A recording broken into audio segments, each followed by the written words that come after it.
Welcome back, everybody, to the Speakeasy Bourbon Club, brought to you by Birdies and Bourbon. Today, we have the one and only, Dan, you want to introduce him? Mr. Mickey Pinstripe. Oh, yeah. Welcome back, Mickey. I mean, we loved having you on the show, and I'm looking forward to this chat today. I got a chance to review the latest fight and the draw you guys had, so I want to get a little bit of that for sure. By the way, from the Bourbon and Rye Club, or actually the Bourbon and Rye Club, I guess. So you'll find me somewhere. It's okay. I pop up in the strangest places. It's good to be back, guys. Thanks for having me. Really appreciate being able to share some conversation and some whiskey with you fellas. Like this is a lot of fun. Like this, you guys got a good podcast as it is. You don't need my help. And I just thanks again for letting me come on and talk shop with you. Well, we do get a lot of feedback, Mickey, that people love hearing you talk, man. They love your knowledge. You're definitely very good at educating people in terms of bourbon, which is why you're so successful in your club. And, we really have a great time chatting with you on here. And I'll tell you what, Cal and I were watching the latest fight, and you got us thinking, I mean, with much like you, we can't wait to try more of this bourbon. This is some really good stuff today. Yes. So much so I didn't have to buy the rare breed rye. I already had it on the shelf, and you can see I've had a few sips of it. It's tasty. It's tasty. It's pre-loved. Yeah, but when I saw you and Chris when you dropped it, and I'm like going, well, wait a minute, were they kidding? And are they going to drop something else on us? And it came, and they're like, nope. It's a draw. I'm like, well, shit, I got to go for the Pikesville because this stuff is fantastic. I haven't tried the Pikesville yet, so I waited on that one. So yeah, waited on that one. So, we don't typically have a lot of draws. We don't try to not have a draw. Like we really try to just kind of give our opinions and our scores as we go through it. And sometimes we end up in a draw like that, and I know that the fight fans hate that. As a boxing fan, like. Nobody likes a draw, right? Because then we all think, oh, great. They just want the rematch for the $30 million pay-per-view, fight 2. So that means there's going to be a fight 3. Like, we all know how it goes, right? We don't deliberately do anything like that. We're not intentional with the judging. We just go with what we're feeling on that particular evening. It's kind of cool because, if we've had people say, hey, well, why don't you do a tiebreaker? Like, go to the audience. Or things like that, and it's like it just always felt gimmicky. Yeah. Because if we go by the betting, the fake betting that we do leading up to the fight, we usually have a favorite, going in from the fans, right? They know which one they're picking to win. So if we go to a tiebreaker, it's already a predetermined thing. Yeah, you already know who's winning. Yeah. Whoever the favorite was. So it always just felt gimmicky. And the nice thing about having the occasional draws to be able to remind people, it's like, hey, you could have a really similar palate to a friend, and you could still come out a little different on any given night, even if you're tasting exactly the same thing in exactly the same way. And so it's not a popular thing to have the draw, but I think it showcases that sometimes you're not going to agree. I may have had a few sips already, so just in case we didn't tell people what we were talking about, so the Bourbon and Rye Club and the Urban Bourbonists host a Sunday night fight, and this week this past Sunday, they featured Pikesville Rye and Rare Breed Rye, and they came out to a draw. So, which was, again, to your point, talking about the the fans or the followers and who was picking. I voted. I definitely went Rare Breed Rye. One, because I haven't had Pikesville, but I'm like going, shit, I don't know if it's really good. I mean, especially for a rye whiskey, I'm like, I don't really think it's going to be any better. It's, may not be a shoe-in, but I'm like, it's probably going to come out ahead, I would imagine. Because I haven't, and you guys talked it, I mean, it's it was a reoccurring theme, and it's, this stuff is overlooked. It's, typically, right? I mean, by most people. I mean, it's just not, I don't know if it's, I wouldn't say it's poor marketing necessarily. It's just, it doesn't have that, Wild Turkey, Jim Beam, Sazerac. I mean, it doesn't have that label behind it, I guess, that you're thinking, oh, let me go grab that off the shelf because it's a big name, I would actually posit that Pikesville suffers from having no marketing at all. Like when have you ever gone into a bar and gone into the bathroom and seen a Pikesville sign on the wall? Never. But there's always a Beam or a Jack Daniels or something, right? There's always something somewhere. Pikesville has nothing. I've never seen a poster. I've never seen a sign. I've never seen a Glencairn or anything with the Pikesville logo. Right. And it's got a beautiful label. That's what I was looking. Yeah, I'm just comparing the two, and I mean, other than the turkey on here, I mean, I would say that the label's good. I mean, I like the old Rick House. I guess it's that's in the distillery that's in the picture. I mean, it's a good looking label, 110 proof.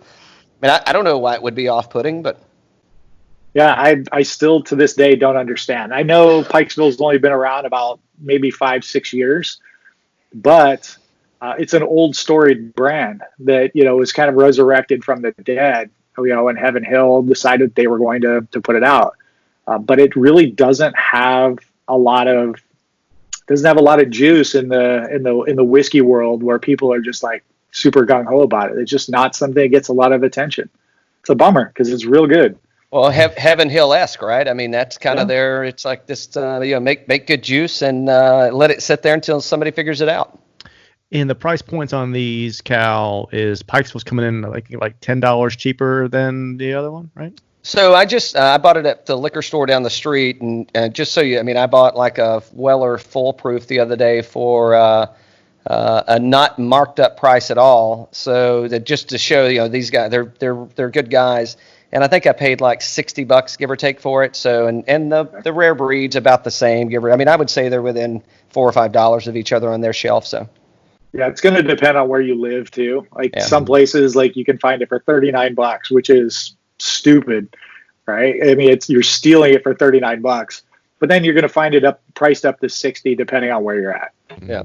And the rare breed, from what I've seen, has been pretty much in that 55 to 60 range for the most part. I haven't seen it too much higher, too much lower. Okay. Yeah, and I'm in one of those little artsy fartsy areas of Atlanta, so it's going to be the premium markup. It's like, oh yeah, they'll pay for it.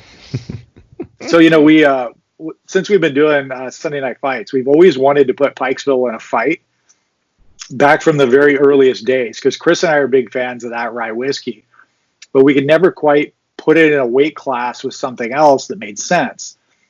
So I know some people have said, well, why don't you just put it up against the 6-year Willet, family estate? And it's like, well, hey, that's great.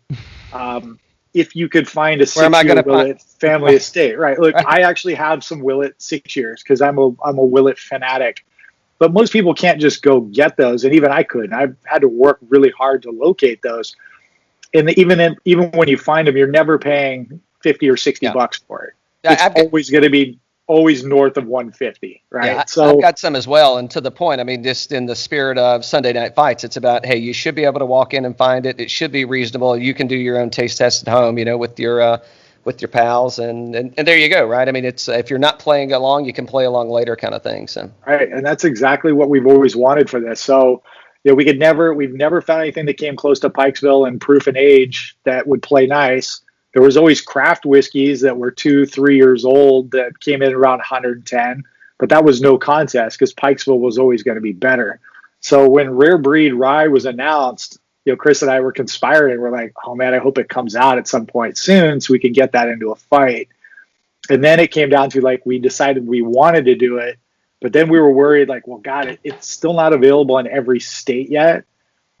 But it was a fight we really wanted to do, so we did it anyway. And people will find Rare Breed Rye at some point in their local area because it's a permanent addition to the lineup. So this is not a unicorn. It's not like E.H. Taylor for Buffalo Trace, where get it now or you'll never get it.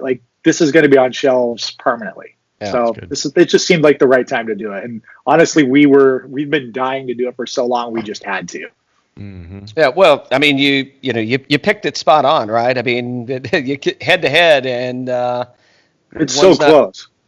It's close on price. It's close on age. It's close on proof. Yeah, it's everything we like about it. I do wish it had been a little bit more available because, again, not everybody had the chance to pick it up before the fight. But at least they were paying attention and throwing in their opinions and asking questions about it too. So it was a good fight. Yeah. So I mean, you had a good showing on that, and I know hopefully your fans as well as ours are listening, and maybe behind the scenes if it's fair. But like in smelling these two.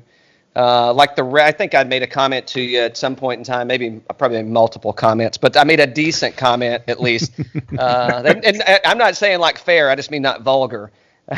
But that rare breed, I mean, to me, that thing is like, I mean, literally like I just put a piece of double mint gum in my mouth from the time it hits my mouth until the time I swallow. And then like now, I haven't tasted the Pikesville yet. I'm going to take some water because I've still like my mouth's just exploding with spearmint, which I like. It's almost which is weird because that's usually my preference too. Like I usually like if it's got mint in it, like sign me up. Like I'm good to go. On that particular night, it just didn't quite hit home the way Pikesville did. Yeah, I'm thinking if gin was a rye, it would be rare breed rye. Yeah, that's actually a really good take on that. Chris is from Chicago. And this rare breed, to Cal's point, it's like putting double mint gum in your mouth. It needs to be the official bourbon of Wrigley Field. Yes. Definitely, yes. Yeah, for sure. The rare breed rye should be the official whiskey of the Cubs. Yes. I love it. I love it. Yeah, I'd plug them right away, man. Yeah, nicely done. This is not a sponsored podcast, is it? Well, not yet. Not yet. We can be Cub fans though. Yeah, we'll take that Wrigley Cubs money, right? Yeah, that's what we're working on. So you've had is this the first bottle of rare breed rye for you, or you've had a few? First bottle? Yeah, it's my first bottle of it. This is also a well-loved bottle at this point. Okay. So are you getting anything? There's a few things I want to talk about and get some questions. So there were some comments coming over from some of your the fight fans the other night, and I don't know if it was about this, but some people were talking about corks and such. And I know that the Wild Turkey rare breed, it's kind of it's got glued on versus the Pikesville, it's like a solid cork all the way through. And some people were talking about like cork taint or cork. Cork taint, sure. Yeah. Cork taint, yeah. And I mean I'm equating that to like wine, right? I haven't experienced that with liquor yet. So yeah, there's always a thing that comes over from the wine world of keep your corks wet. That is not true with liquor. The higher proof stuff, if you leave it tilted on its side, keeping that cork wet, it will rot that cork eventually. And you'll see some pictures on the internet that looks like the cork is mildewed out. It looks super disgusting, and that's high proof alcohol just destroying the cork over time. Wine is a little bit different because of the lower proof, and sure. You want to keep that cork wet, and it's fine, but definitely don't do it with liquor. So I mean, I see people sometimes with wine cabinets and things like that, and they've got alcohol in there, and I'm like, oh, don't keep your pappy like that. No. Just don't. Hey, I'll be right back. For cork taint, you're not gonna solve the cork taint issue by keeping your wine on the side versus not on the side. It's gonna be because it's infected coming out of the winery, right? So it's not about whether it's wet or not. It's not gonna do it. There's wineries out there that will inspect all their cork before they actually ship it or before they actually bottle it to make sure it doesn't have cork taint. The really high ones will do that just to make sure it's not on there. So, but yeah, don't to Nikki's point, don't do that for sure. Yeah, don't do that. The interesting thing, like so, for rare breed, the bourbon in particular, obviously it's my first one of their ryes, but I've gone through many of the rare breed bourbons. The corks typically don't survive. Because it's a thin neck on the bottle. The cork is thin. It's got the big topper. It does pop nicely, but I think it's just if you use it a lot, some of us do, you end up stressing that cork out and you break them. So just be careful with your rare breed corks as you're popping bottles. They are not built to last. Interesting. Yeah, you guys were mentioning that on the show, the difference between the different corks and all that. And synthetic, do not go synthetic, right? So, I used to be a staunch traditionalist when it came to cork. Like if it didn't have cork, it was crap. If it was a twist off, it was crap. And if it had synthetic, that was the worst. I think a lot of us keep our whiskey a lot longer than we used to, especially as people develop bigger selections or collections. In that regard, I'm actually a fan of the synthetic cork because it will stand the test of time, and you won't have to worry about the cork drying out or breaking, disintegrating in your bottle. You have a couple of older wax top Willets, and those corks are questionable. And so what I've done is I've actually replaced them with the synthetic Willet tops. It doesn't look as nice. It looks kind of hokey, but I also know that those are some bottles that probably have at least another decade. And I know that with the synthetic cork, there's not going to be any air getting in or out. Mm-hmm. Yeah. Mm-hmm. So in theory, the twist tops are the best because they let nothing in or out. So, right. Yeah, you get a good seal on that for sure. Yeah. Yep. So you get anything else out of the? So since you just opened the other night, I think, right, on Sunday, are you getting anything new out of this? I'm not revisiting the fight. I'm just wondering, like, out of since you've you tasted it and you got your initial response, are you getting anything new out of this one that might be a little different? So I had a couple glasses of the rare breed last night as just kind of a wind down thing, and it does it once a bottle opens up. It does change a little bit after you've cracked it, and it doesn't change a ton, but you start to pick out different notes the more time you spend with it. And I don't usually pull cherry out of a turkey rye, maybe a little bit with Cornerstone. Can you say that again? Yeah. Yeah. All right. Well, here we go. I mean, you said it. I did. I won't repeat it, but you can remix it like I did. I suppose. The cherry notes come out. They're a little subtle, a lot less than some other rye whiskeys that are out there. But the cherry became a little more noticeable for me after having the bottle open for a little bit. I'm getting almost like. Like the Christmas time chocolate covered cherries with that syrup in the middle. Like if you would do like a mint dark chocolate wrapped in that that syrupy cherry thing, that's kind of like if I could package it up in a different package, that's what I get here. That sounds right to me. And that's the fun thing about doing this is like you listen to people and they tell you what they think it is, and then you try it and you're like, yeah, I can get there. Or you're like, yeah, I have no idea what this dude is talking about. But that's the fun thing about drinking, whiskey like we do, is eventually you'll get there as you start to really focus on the notes you get. Sure. And yeah, I hate to sound like a tasting snob because I'm really not. I think that whatever note you get out of a whiskey, if you like that note, good. Yeah. That's great. Well, you can't get cherry marzipan. Don't worry about it. If you get the caramel and vanilla and that's what you like, awesome. Enjoy it. Yeah. So that's a good point. So I've drank a lot. I haven't tasted a lot. That makes sense, right? So, I mean, what's, for somebody that's listening that may be a golfer and they've drank a lot but haven't tasted a lot. Have you got any like tasting 101 notes of where would I start and how would I ease into tasting without being maybe embarrassed or afraid to drink a nice, and it could be a scotch, it could be a rum, it could be any spirit. I mean, literally anything. Yeah. Yeah. Yeah. I would say this, like whatever your go-to drink is, like if you're drinking Dewar's and water in a highball glass, and that's what you like, great. So instead of drinking it the way you normally do, put it in a snifter. All right. Now I know that it's not a rocks glass. It's not, one of these Canadian whiskey glasses that I freaking love the hell out of. But even I gotta get one of those, by the way. Well, I mean, the one you got's close. Like you can get your nose in there, and that's what matters. But even like use the glassware that you have at home. If you have a brandy snifter, it's a really good way to experience nosing and tasting rather than drinking. Because I don't know about you, drinking anything quickly out of a brandy glass is tough. Mm. Well, it right? just it punches you no matter how strong it is or what the proof is. I mean, you get nothing. I mean, it's like moonshine immediately. Right. Yeah. So when you're starting to nose the notes off of, let's say you're like, again, Dewar's or whatever, right?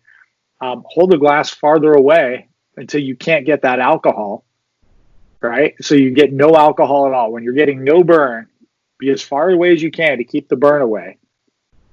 And then just gently open your mouth, just open your lips just a little tiny bit, and then breathe in. And then what do you get? And if you get nothing, move a little bit closer. if all you can smell is the dog walking by you, well, you need to get your nose in there a little closer. And eventually you can get way in there, and you're going to get something. And then if you come out farther, you're going to get different notes. And just experiment, try everything. I'm a big fan of sniffing your wrist.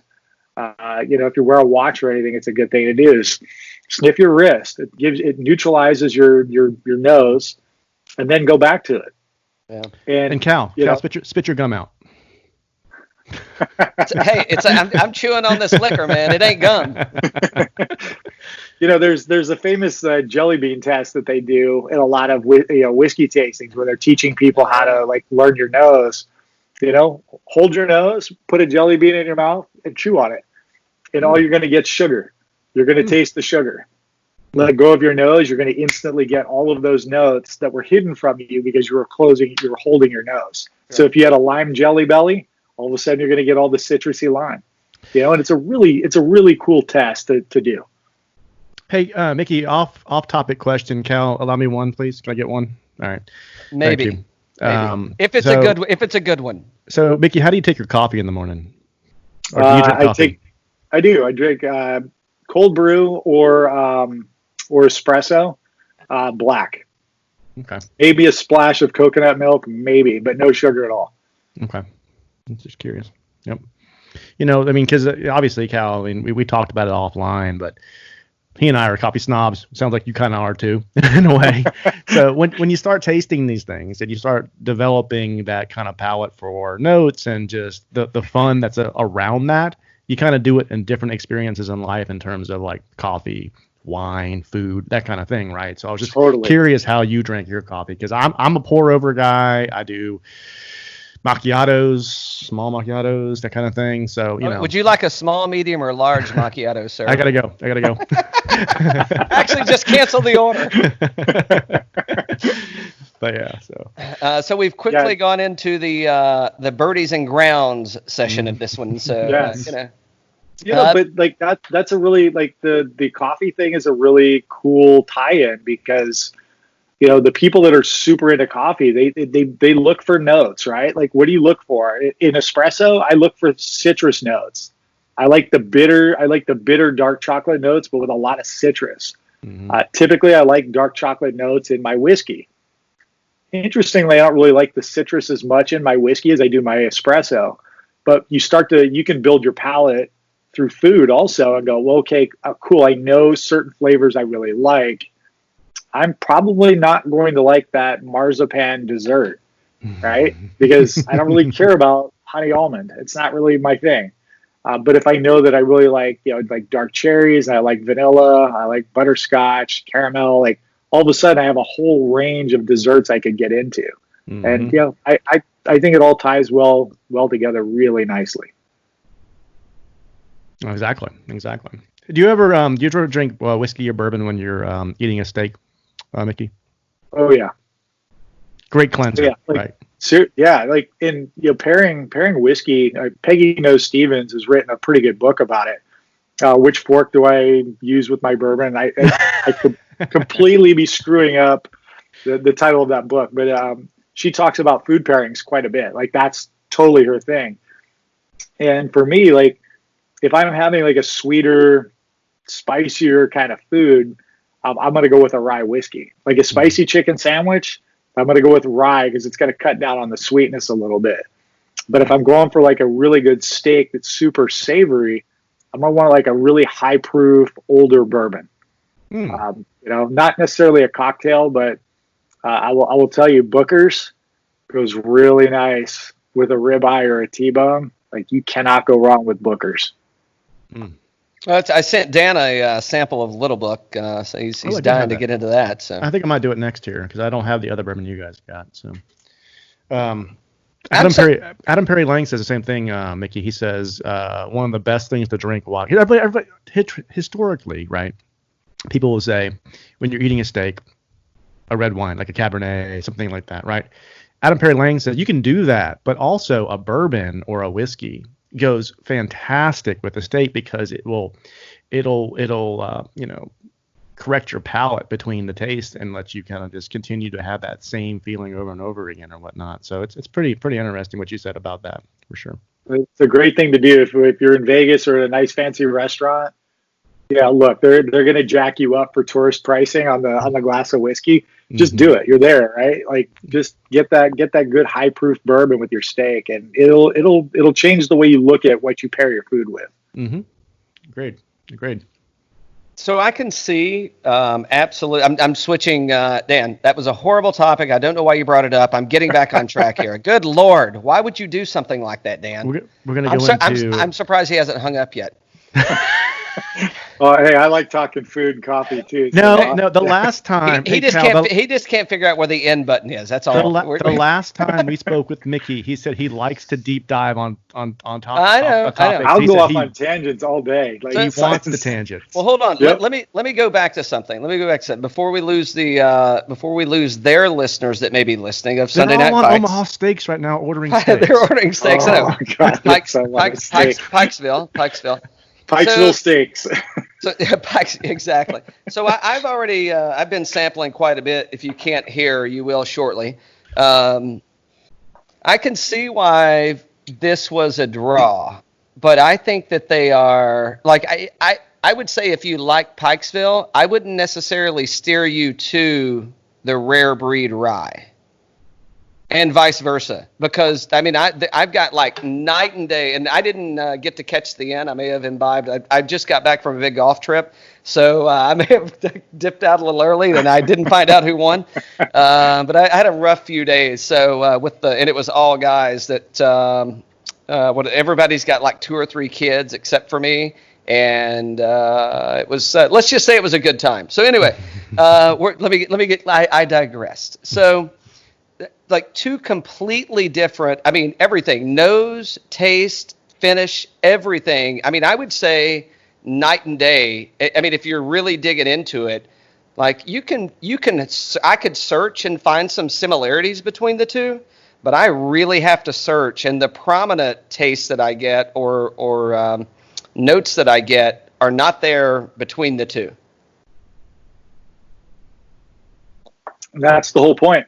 They're slightly different styles. They're 2 different distilleries.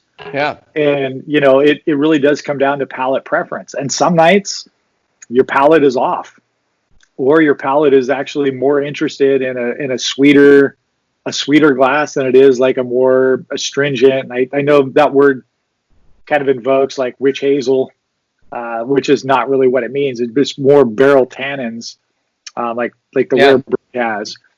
Look, if we did these fights, the same fighters 5 nights a week, we'd probably come up with different outcomes at least 2 or 3 times, right?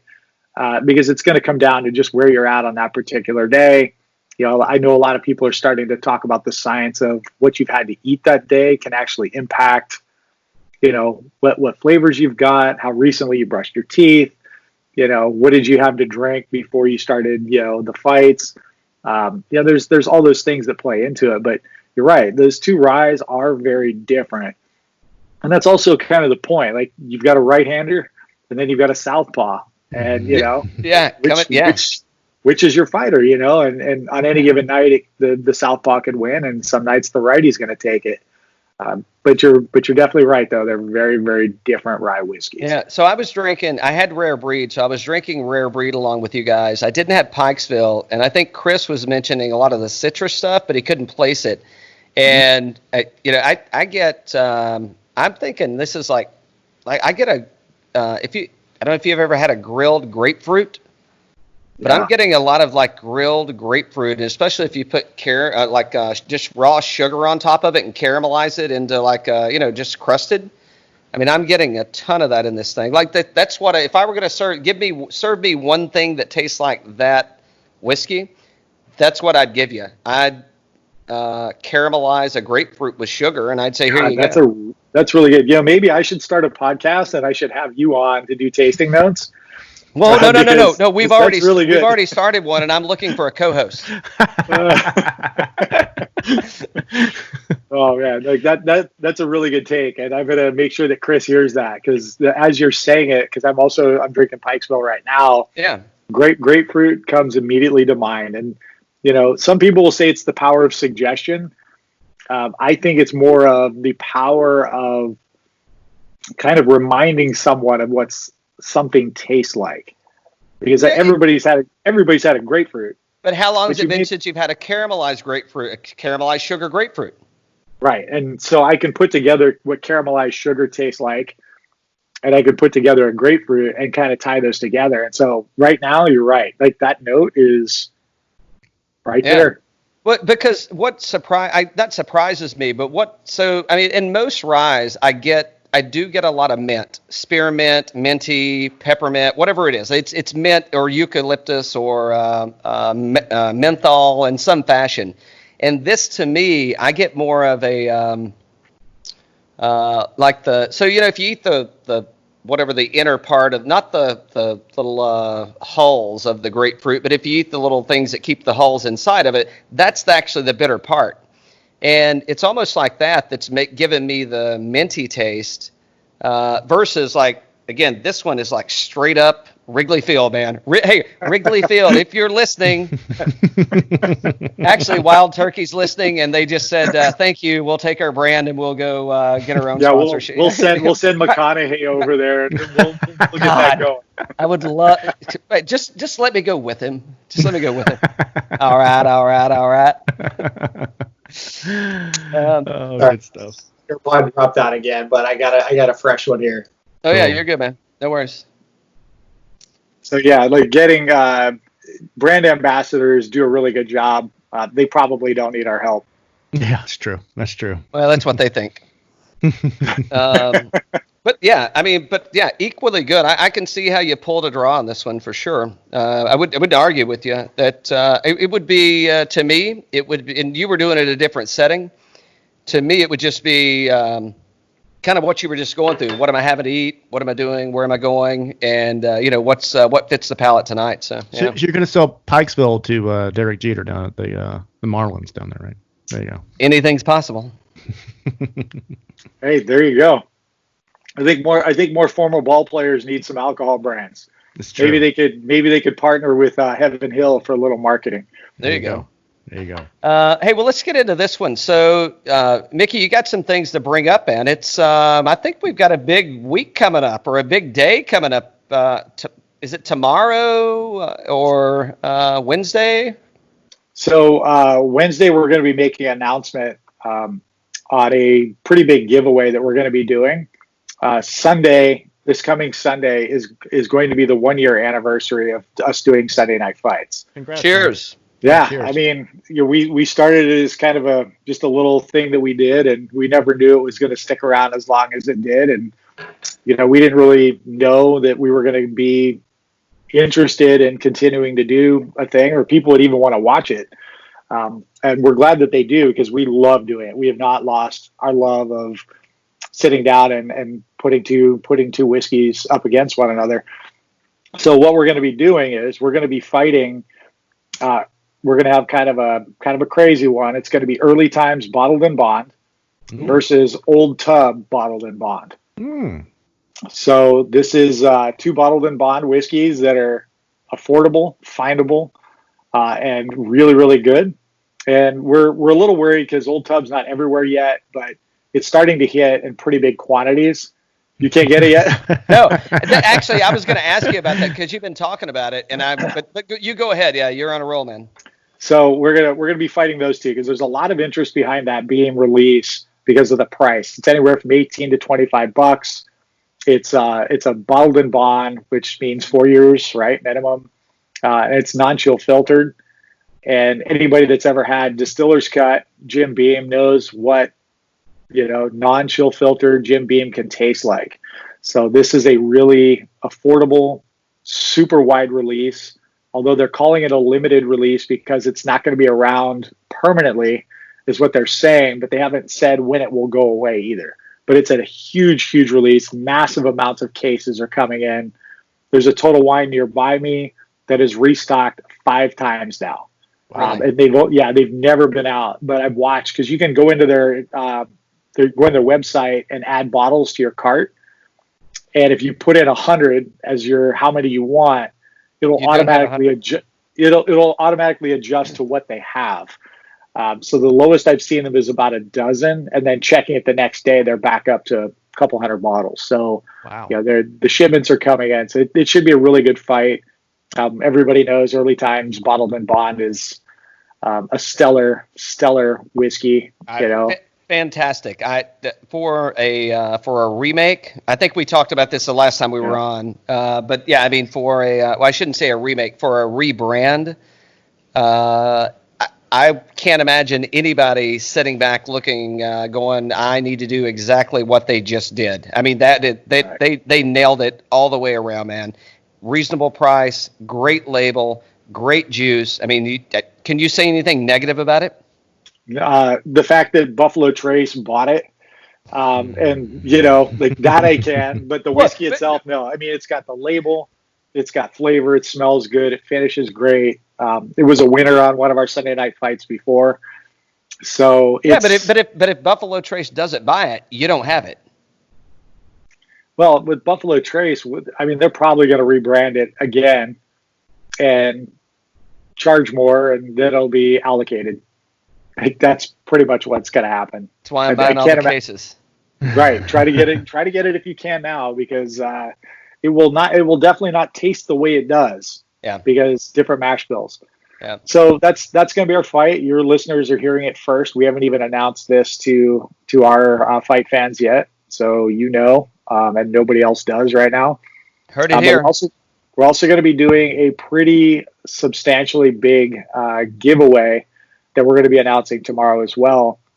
Well, we have a couple of sponsors for our fight nights. They donate everything that they do. Joey Two Spikes does some really cool whiskey related prints, and then Whiskey Links and More does all kinds of custom, things like, cuff links, flasks, wallet clips, all kinds of things like that. And he uses the brands and labels on his stuff, and he custom makes the stuff. So we're going to be doing a huge giveaway of prize packages from both of them. We're also going to be doing a custom Fighting Cock bottle and label that nobody has seen yet. Cool. And the reason we're doing Fighting Cock, it was our first winner on Sunday Night Fights. So it was, of course it was. Yeah, it was. That's what started it all. It was Wild Turkey 101 versus Fighting Cock, and Fighting Cock won. So we're going to do custom bottles. So they will be refills. There's no way around it. I wanted to put it in a different looking bottle, kind of as a thumbing my nose to Heaven Hill for not giving that beautiful whiskey, a better label and a better bottle. So we're going to be, even this is a better label than Totally. Fighting Cock. But I mean, you couldn't really put this against Fighting Cock, but if you did, I would go Fighting Cock. We could do that right now if you want to. we might not walk out of here alive. We can edit it out. So yeah, there's going to be quite a few prize packages that we're going to do. And it's going to be super fun. I think people are going to be surprised. The label that I got made for the Fighting Cock bottle is really cool. I think it's going to be fun. And hopefully like I said, it'll show Heaven Hill that they can do better than what they're doing. Royalties?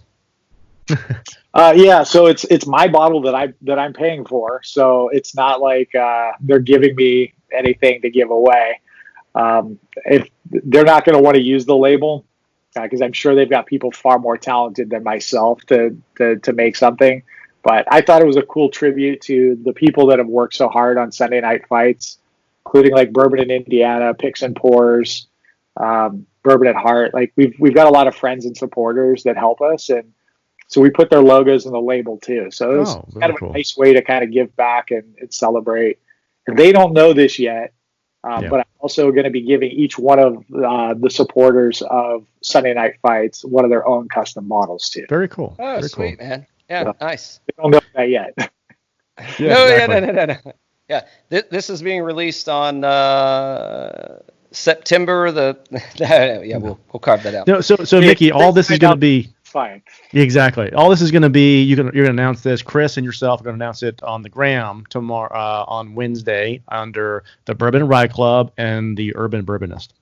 Correct. Yeah, we're going to actually host the entire contest through Sunday Night Fights, the Instagram account at Sunday Night Fights, because one of the things we ultimately want to do is we want to get to a point where Sunday Night Fights is kind of the hub for it, where we will then be able to link to YouTube and things like that as we start to branch out into different video platforms other than just Instagram Live and IGTV. Very cool. Very cool. That's exciting news, man. And hey, congrats on a year. And hey, what a fun little week coming up for you guys, or a fun contest coming up for you guys for sure. It's going to be fun. It's going to be a lot of work though, because we expect quite a few people to enter. But we're going to do the drawing live after the fight's over. So kind of little Sunday Night Fights after dark. We'll be doing the contest winners too.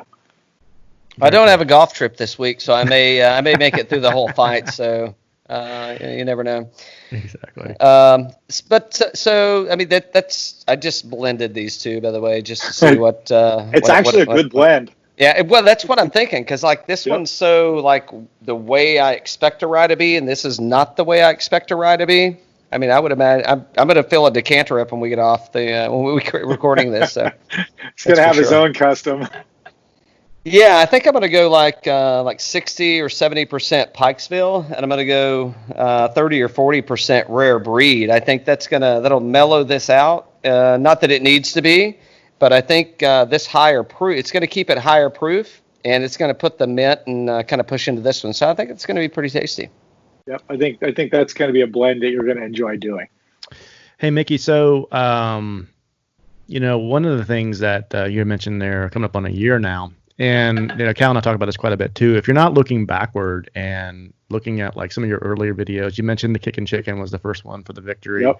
And looking back and going, ooh, man, that was rough. Maybe we were really bad back then. You're not progressing the way you should be, right? So in that year of history, what have you guys learned? Obviously it's a tremendous success for you guys. What have you learned through that, and what are you looking forward to next year? God, I think we still suck. No, we don't. But you're on our podcast, so you don't suck that bad. I appreciate that, but I mean, that's always the thing that's on my mind is I look at Chris sometimes during the fight. I'm like, why the fuck does anybody watch this? Like, it's just two idiots, on the northern and southern parts of the United States talking whiskey on the internet. Like, why would anybody care about this? And I'm glad they do, because I know I do, and I know that Chris really cares. And how have we progressed? I think that we stopped trying to be. I think initially, early on, at least me, and I'm not going to speak for Chris, but I think there was pressure that I put on myself to really kind of be in that more of that reviewer kind of mentality. Like I was in my head, like a point system or. Mm-hmm. Am I getting the right tasting notes? Am I able to? And I was worried about all this stuff that ultimately nobody cared about. And I think that we started to get more interactive with the audience as we went along. Some people talk mad shit that, while it's going on. Courtney, from Picks and Pours is always saying something to get me off topic. And that's the thing. Like, that's the stuff that I think that we've found our comfort level with, and it's become less of we've got to get this perfect show that people are going to be super engaged with, that people are going to want to tune in every week or two to watch. Like, we stopped worrying about that stuff and just kind of being ourselves. I'll be honest, the two idiots you see on Sunday nights, that's who we are. Hold on, Dan, did he just call us two idiots? I think so. We'll accept that. Yeah, we were called worse. That's the thing. It's like it's fun. We enjoy it, and I think as long as we enjoy it, we will keep trying to make sure that it's at least entertaining and interesting to watch. And you know what? When it's not, we'll give up the ghost and let it go. People are just like, oh, this is repetitive, or you guys know what the hell you're talking about. Yeah, cool. If it's just not something that we're enjoying, we'll wrap it. Mm-hmm. But here we are a year later. I mean, I didn't think it would go 4 fights. And we've gone quite a few. So I think that over the next year, I think we'd like to branch out more, like I said earlier on, about getting onto a video platform that allows more engagement with the audience, is less quirky and clunky, and just you get the quality's better. I think that that's going to be our next move. Cool. Although we really do love the Instagram format, because that's our home. That's our home base. Like, we don't have big Facebook pages. We don't have big websites. We don't have any of that. And Instagram's our home, and we like it. Yeah. So we'll see what the year does. There may be at some point a Sunday Night Fights barrel pick, but there may be something in the works down the line where we start doing some other fun stuff that's extracurricular.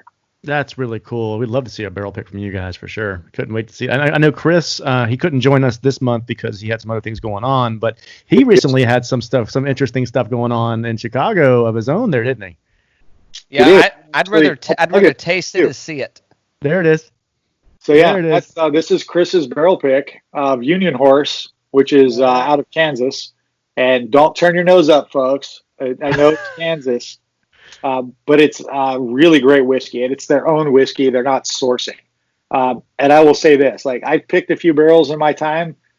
Chris picked a winner. Like, this is a magic pick. And I don't say that because he's my friend. Yeah. He even told me, he's like, look, if you don't like it, I'll understand. Just tell me what you think. And it's phenomenal. He did a great job. Hey, Mickey, maybe for people that are just listening, if they're not watching us on YouTube, it's Reunion Horse, and what's the... So it's Union Horse, and he picked a barrel-proof rye whiskey, and it's insane. It's 122.72 proof. Woo! And it is almost 6 years old. So it's pretty much 5 years, 10 or 11 months, depending on when it came out. It's different than most rye whiskey. So a lot of people are accustomed to Indiana rye, MGP, or a lot of Kentucky ryes. This has its own profile, but it's unmistakably rye whiskey, but it's a lot of cherries. So if you like a really dark cherry, it's so freaking good. That sounds amazing. Yeah, that sounds amazing. I got a little busy there when he did that, and when I finally got up and away from some of this stuff that was kind of crushing me, I was like, what just happened? What did he do? This looks amazing. So I can't wait to have him on and talk about it, because just knowing him and his tasting notes, and how you and him talk, and how your palates have developed over time, I can only imagine how good it is. And yeah, congrats to him, man. I look forward to talking to him more about I'm that. super, super happy for him. And I think I'm not sure if the store that did the pick is sold out yet. But I think that day one, they sold a ton of it. Cool. And where is the store in Chicago? Yeah. Yeah. So the crazy thing is, if you think about it, like, this is a Kansas whiskey, right? Being sold outside of Kansas, and it's a barrel selection, and they were able to move a large quantity of it. Like, that's pretty freaking cool. Yeah. Very cool. Very cool. Yeah. Okay. Hey, hopefully we'll have him on in September when you guys come back on for your update for the fight you just announced. Yep. And then he can kind of shed some more light on that, and how that process worked and all that. So it's an awesome job by him for sure. I'll try to hang on to some of this and not drink it all before that, so we can taste. Don't send Cal any. Hey, but it is on a serious. On back to, I'm really regressing here. I know we're probably going to wrap up in a minute, but I'm going now that I'm back into this blend. I'm like, the blend wins. I mean, that's definitely getting decanted tonight, and that is that's just. I mean, I don't know how it could get much better. Well, this explains the draw pretty well, right? Mm. Yeah, I mean they complement each other perfectly, man. I mean it's and you know what so the mint is really toned down over here on the rare breed, and the Pikesville has actually got some mint, and now it's turned into more of a cinnamon, like a cinnamon disc for me. So my Wrigley's spearmint has now turned into Big Red. Big Red. Yeah, I love it. Cinnamon's a great whiskey note too. Like it is. I think people will say baking spices a lot, and you can infer a lot of things from baking spice. You could say, "Well, is that nutmeg? Like what is your baking spice?" Right? Like what is that? And I think for the most part, cinnamon is what most people mean. Right. Well, yeah, I think one of your listeners said the other night, or one of your the fight followers, fight fans, somebody said fruitcake, and my immediate response was, "How in the fuck do you know what fruitcake smells like? Because who the hell who eats fruitcake?" Right. You just keep passing it around the family every year, exactly, right? Exactly. It's like it's the same fruitcake since 1972. You just keep handing it. So let's see. So hold on. So we've gone through. So we got an anniversary coming up. We got a lot of giveaways. Several giveaways. They're going to be to and fro. You guys are going to be plugging the shit out of Instagram until Sunday. People are going to hate us until Sunday. Yes, because that's all it's going to be is post after post. Well, when you say they're going to hate you. Yeah, I was assuming they did already, right? Oh, yeah. Just like in Tombstone, right, Cal? Just like in Tombstone. Yep. Now I really hate you. Well played. All right, so Mickey, so we want to get you on one night for bourbon and a movie. You don't have to give us your favorite movie now. You could, but you don't have to. It could be a surprise. It may be better for a surprise. But we're going to run bourbon and a movie. And, it could be, are you going to have popcorn with this? And it's like, no, I'm having mellow corn. I don't need popcorn with it, but I do need, maybe I get those chocolate covered raisins that go down with it. And then, some Raisinets or Goobers. Yeah. Yeah. And then, and pair it up and break down a movie. I mean, that's probably a good one to get on with. I would definitely love to do that. I love movies. So we could definitely we could talk shit about Greyhound. That's a middle of a movie. There's no beginning and no end. It's just like, what did I watch? I felt like I read the middle 6 chapters of a book and skipped the beginning and end. I'm like, this movie is just Tom Hanks on a destroyer.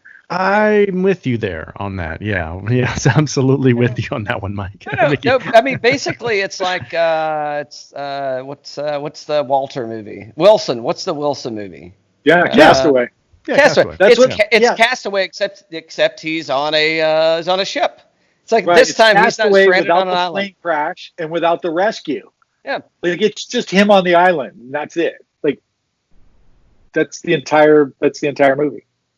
It's like instead of being stranded on an island, you're stranded on a ship. The best thing, Cal, about, and Mickey, you'll get this, about Castaway was the Wilson character on the volleyball.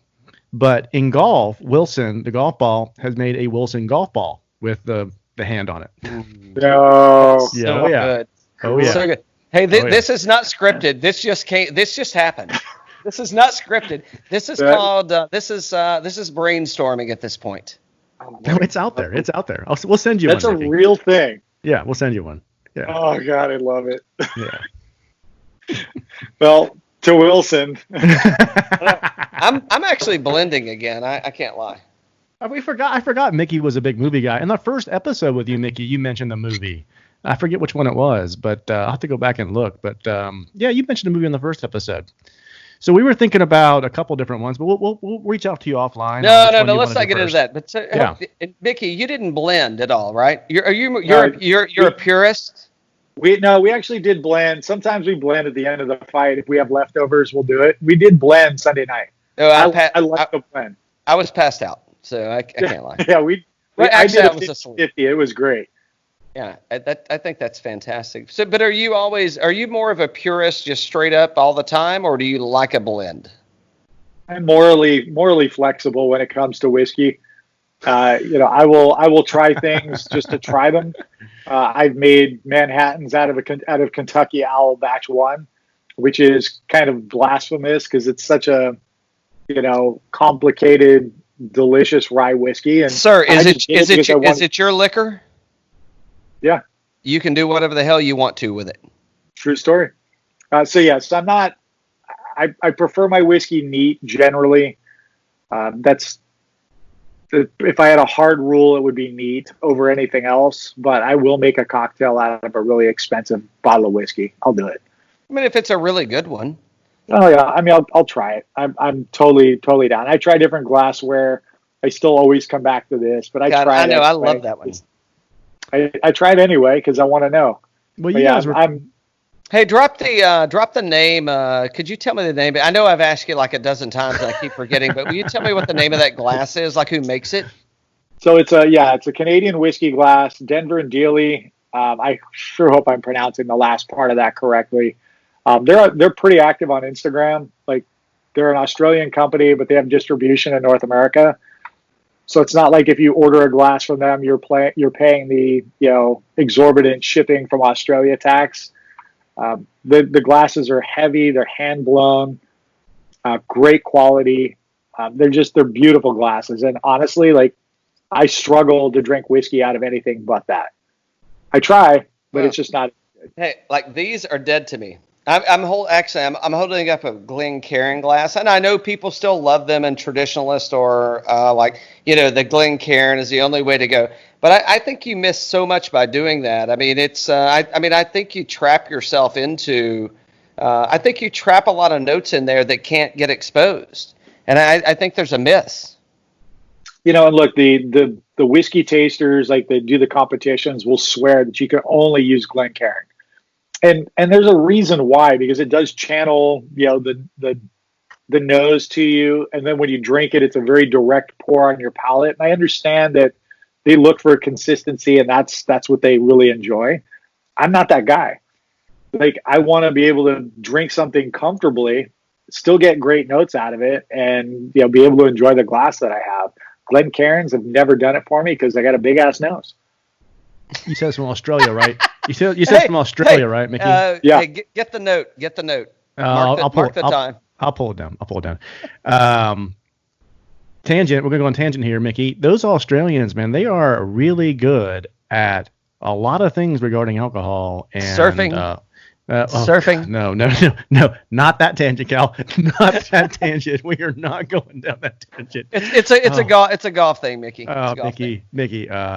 Cal's favorite golfer is Adam Scott, and he played last week, and he looked great. He had a great tan. First time in forever. Goodness. But where I was going, though, was you mentioned how their glassware was so phenomenal. We were talking earlier about synthetic corks, natural corks, screw caps, whatever. Australians are the ones that have said, you know what, guys, listen, the screw cap is the best thing ever in terms of like closure. We're going to use it on our best wines. We're not messing around with synthetic corks or real corks. We're going screw cap, and it doesn't matter how good the wine is. This is what we're going to use. Why would you want to buy a device to open a bottle of alcohol when this is better than that? So, there's screw caps in Australia for wines. It's all over the place. They've been pioneering that, and it's been phenomenal. Yeah, but they're not making booze. They're making wine. Oh, they are. Oh, they're making whiskey too. Oh, are they? Yeah, there's you can't get it because it's only down under, but there's a Tasmanian Rye Whiskey that I would kill to get my hands on. And it's a small little distillery, and I forget the name, and so I apologize to that distillery, but they are making whiskey down there. It's exorbitantly expensive for them to do so because they still pay that crazy Australian alcoholics tax. Yeah. And that's really what it is. Like their whiskey is taxed, all their liquor's taxed so heavily because their society probably drinks a little more than they should. And also like a lot of the American exports are proofed way down. Yeah. So some things that are 90 proof here end up there at 80. And even Jim Beam has a 74 proof white label, which would be, you couldn't sell in the United States because it doesn't qualify as bourbon anymore because it's not at least 80 proof. Yeah, you could give it away. Maybe. I don't even know if you Maybe. Right. Yeah. Right. Yeah, I mean, imagine a 74 proof Jim Beam. No, it's like why would you want that? I don't even want like regular Jim Beam anyway. Right. There's better Jim Beam. Yeah, exactly. Better Beam products. Yeah, for sure. Yeah, I would run from that. But you're right. The Aussies are smart. They're like, yeah, we're going to do screw caps. It seals tight. There's less breakage. It's less expensive to manufacture. We're not charging you extra for the cork. Yeah, makes sense. Absolutely. No, very innovative. Very innovative. Yeah, that's also. Yeah, the Japanese haven't gone there yet. So when they do, then I'll think, because I think they're doing. Do you think we're racing to catch up with the Japanese? I think America's so far behind in that Scotch style of whiskey that the Japanese have really perfected. I think that there's some small craft distilleries in the United States that are toying with stuff like that. Look, United States does bourbon really well. We do rye really well. I don't know that we need to go and try to compete with Japanese whiskey or Irish or even Scotch, to be honest. Like most North American, single malts, they're okay.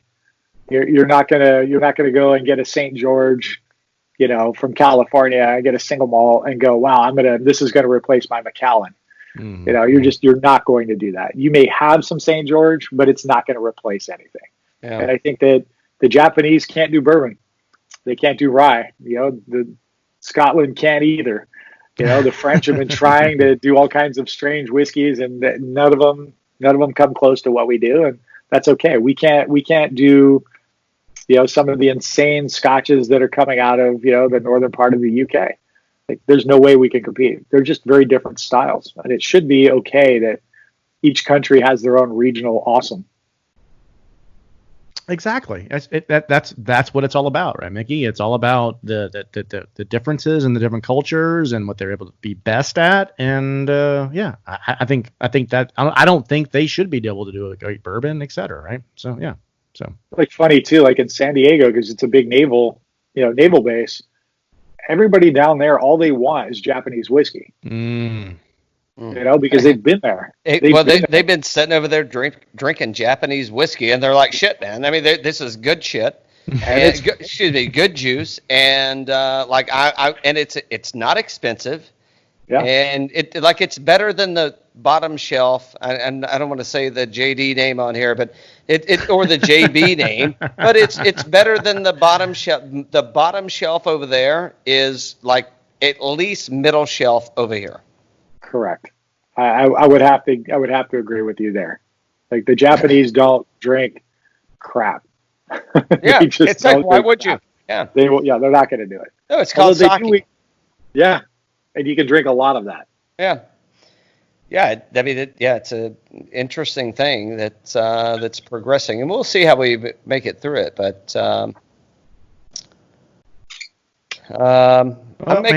this was a ton of fun. All I can say about that, this is a ton of fun, Mickey. Hey, I think we got some sports teams. We got the Marlins and the Cubs some new bourbon for their stadiums. I think we've set them up.